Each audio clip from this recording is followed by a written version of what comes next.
It's time for daily prayers for these Muslim worshippers. But it's not the local mosque they're heading to. Allah. This lunchtime in the Church of St. John's, the familiar sound of hymns has been replaced by Islamic prayer. The Muslim community has been allowed to worship here up to 5 times each day. Hundreds of Muslim worshippers use this chapel and other areas around the church each week for prayers. There wasn't enough room in the mosque next door, and many were having to pray outside in the streets until this church opened its doors for them. Worship and praise belong to you, maker of light and darkness. It was the priest who grew up in India, surrounded by different faiths, who found a solution for his neighbours. When I went out and I saw the brothers in the Islamic community standing outside and praying, I thought, I cannot walk past.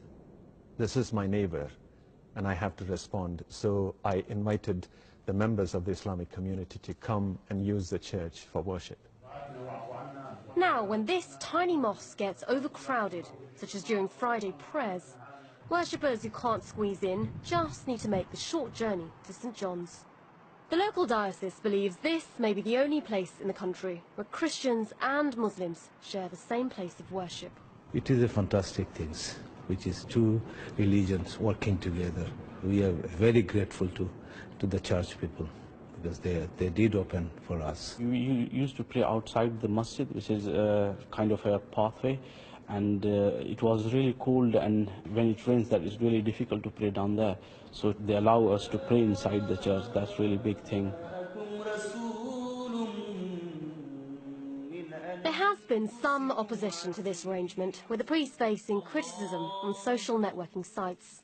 But the majority of his congregation are happy to share their church.